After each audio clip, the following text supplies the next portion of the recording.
keadaan yang hampir sama, bisa transisi.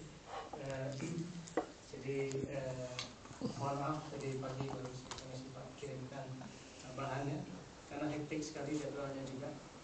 Tadi malam masih ketemu dengan beberapa orang teman di KBRI, bisa Pak atas itu juga. Sehingga kebetulan karena kami kebagian bagian komplementari suplemen dari Pak ya. Jadi kami kira nanti kesempatan ini kita gunakan lebih banyak berdiskusi karena ini hanya untuk saja diskusi kita. Yang kedua ya, saya akan memulai karena ini cukup serius persoalannya. Isu kurikulum 2013 ini isu yang sangat sensual. Sensitif. Seksi. Sudah apa lagi ya? Di media. Kemudian banyak sekali karena ini ada uji publik, satu kemajuan baru. Kalau kurikulum sebelumnya kita tinggal pakai gitu. Ada gitu, kurikulumnya ini kemudian nggak ada uji publik. Ini satu kemajuan. Uji. Yang menjadi perhatian kita adalah salah satu tadi disampaikan rating pendidikan Indonesia. Saya agak skeptis, ya. Kenapa? Karena kalau kita lihat, Don't care. ini mohon maaf karena kebetulan kebanyakan matematik di sini. Bukan kita anti statistik. Oh iya, tapi skeptis agak nggak respect atau apa ya gitu. Kalau Benjamin Disraeli, negarawan Inggris, berapa abad lampau, itu mengatakan sebenarnya ada jenis kebohongan, kedustaan. Pertama dusta besar, yang ketiga gimana nih? Ada buku berbohong dalam statistik. Statistik adalah karena itu alat ukur bohong. Nih jadi orang statistik bukan biostatistik. Bohong dalam statistik. Data-data bohong. Bohong sudah ya. BPS salah. Siapa orang statistik ya? Siapa orang statistik ya? Makanya kan kalau di Indonesia. Korupsi dengan statistik. seorang negarawan Inggris itu adalah produk semua pendidikan. Yang kalau di kala itu ya sudah maju sekali. Yang kedua. Jadi yang ketiga, juga dari Inggris.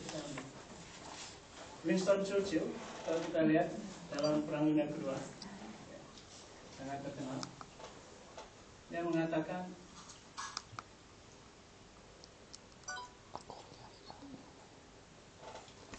Anda hanya akan bisa percaya dengan statistik, ya, dengan statistik yang sudah Anda manipulasi sendiri, gitu. Itulah statistik yang harus Anda percaya. Kalau enggak begitu, nggak akan menang. Jangan-jangan hasil itu semua. Ya. Jadi mohon maaf tidak siap dengan training karena tidak sempat.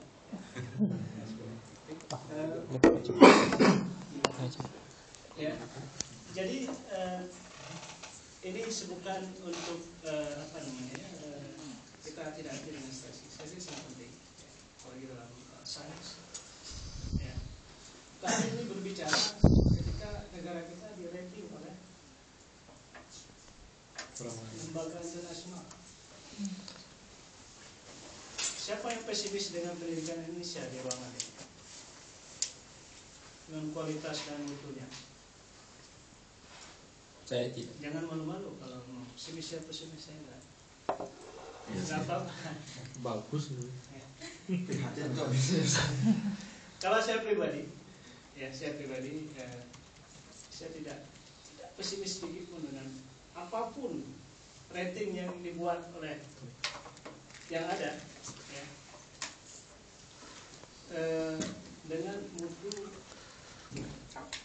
dan hasil pendidikan Indonesia. Semua kita yang ada di sini, yang bisa duduk di sini, yang bisa studi di Utrecht, Jadi Zeiss. Sama aja. Jais. Dormitory. Kantornya di situ. The build kan. Jais. Ya.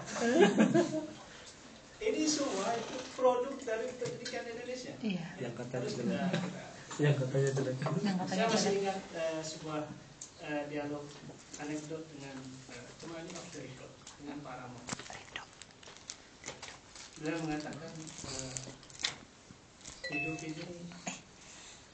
ini mungkin kebetulan, tapi tidak. Kita tidak menjadi sebuah hidup ini tidak bisa kita prediksi. Saya seorang yang tamat SPMA di Padang,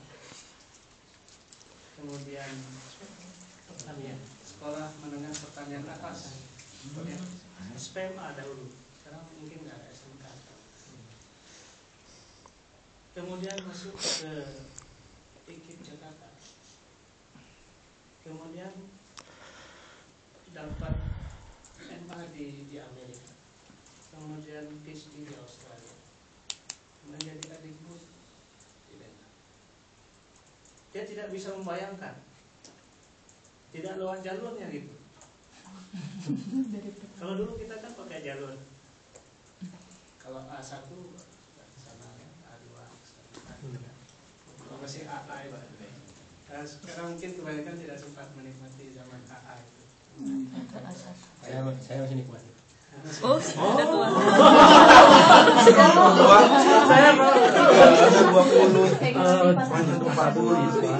Saya masa transisi, Pak. Bisa juga nggak pengalaman. Orang berarti. Untuk orang-orang jadul. Karena beliau menikmati dunia lebih dahulu. Zaman dulu. Jadi beliau mengungkapkan seperti itu. Kurikulum Produk 84. Indonesia. Satu lagi, kolektor. Seorang diplomat Indonesia masih muda, sekarang udah pulang ke Indonesia. Beliau cerita sama, beliau tidak mengkhawatirkan dengan kualitas pendidikan Indonesia, dengan kurikulum apapun. Ya, saya katanya SD Impres di kampung Karet apa nama nggak tahu nama.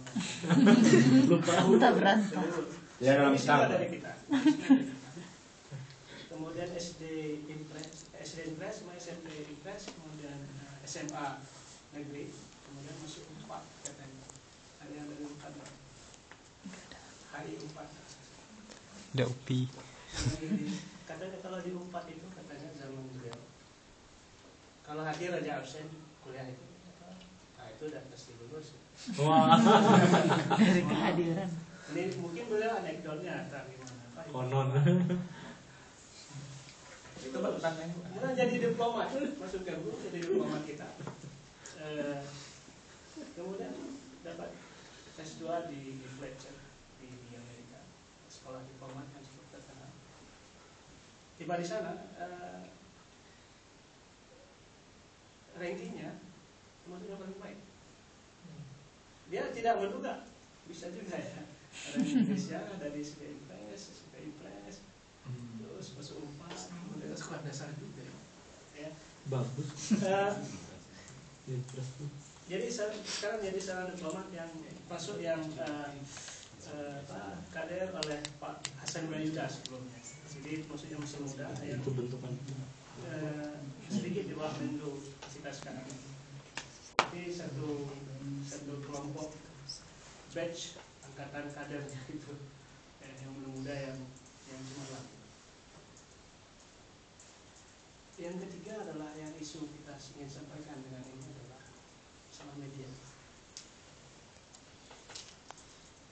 Seorang intelektual, kalau kita lihat, salah satu sifatnya adalah skeptis.